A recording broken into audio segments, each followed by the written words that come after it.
Death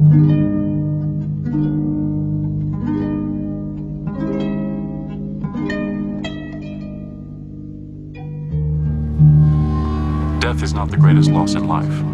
The greatest loss is what dies inside of us while we live.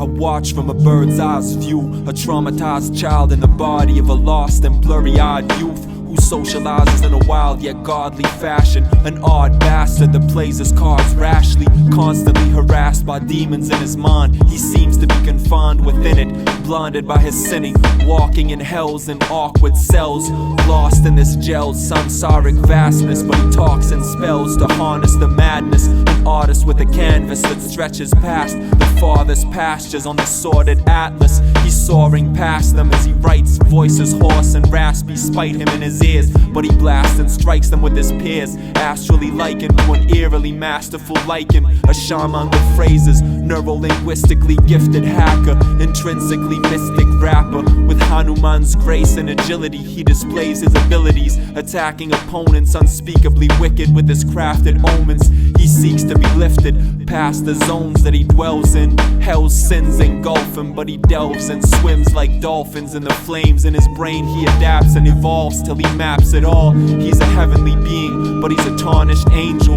He's meant to be gleaming, but he's scorched and strangled, contorted in angles that are far from yogic.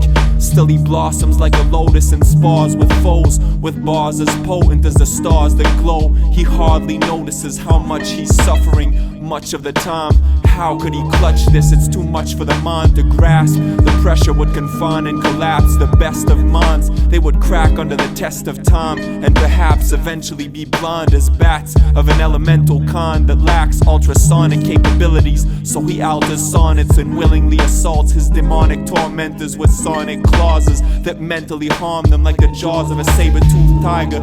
He aims to save the youth from liars that degrade the truths of messiahs and saviors. He aspires to sages' wisdom and perspires it in pages written. I killed a part of me that wanted to die. Now he's stuck inside a glare in my eye, staring back through a mirror, paralyzed in my mind. He's stuck forever mine. His mind is lost to something he may never find, unless he climbs inside his heart and walks the path of the divine. And yet he may never shine. The pain only gets worse after the incline. Stumbling downhill, bobbling his weak mind. He feels the devil grab hold of his spine. He fights for his life as he strives to rise. Already dead, forever trying to be alive. As fear wraps around his soul like a vine, he seems to shift the pole, take control of his time, breaking the mold as he's holding the triumph. Gold in this moment, spoken with giants, revolting in ascending alliance. Reconceive Zodd and dying. Consciousness resembles prophecies of the Mayans, equivalent to 3 kings arriving as Zion. Worlds colliding, iron tongues defying tyrants. Rhyme design, sharp darts incising. My mind is flying in all shapes and sizes. To reawake the lifeless like ISIS is priceless. Life's test has got my mind stressed. I'm a divine mess, progress in this quest as time stretch and break away from bondage. He doesn't feel how much his soul has been tarnished. An honest man followed by carnage. It's hell in every bar spit. It's even hell in his apartment. His real home is a park bench in pure darkness. He wants to be rid of his demons, repeating with every darn wish, but he doesn't understand the consequence. The reason his power has harnessed is obvious to everyone but him.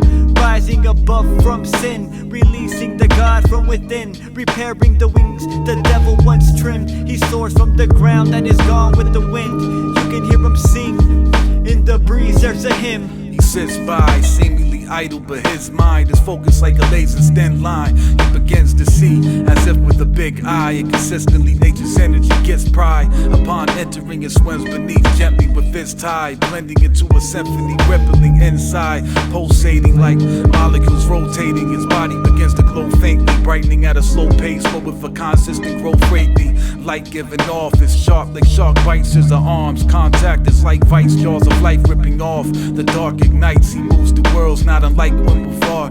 The panther companion to the Menzo Baranzian who brandishes starry night scimitars. The stark white-haired archetype brought to life by the author of Ice Wendell's crystal shard. He calms his mind until it starts to light the snowfall that lines a pale winter yard. Not yet disturbed by footprints left by birds or any other animal with which such steps occur.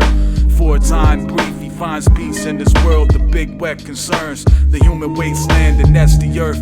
He meditates and levitates above the brainwave spans of lesser girth that slaves who behave as commanded exert. He swims through the sky like a plastic bag being blown by the wind in July. When he surrenders his concentration, it once again acknowledges the things that enter his eyes. His time away provided by way of the psychic train his mind creates by pretending he's blind. Arrives at his final place, end of the line. He returns to a world that splinters his spine. He can't stand when he's inside, which is why I split the line beginning this rhyme. The segments of the corolla of a blood lotus are centripetal line.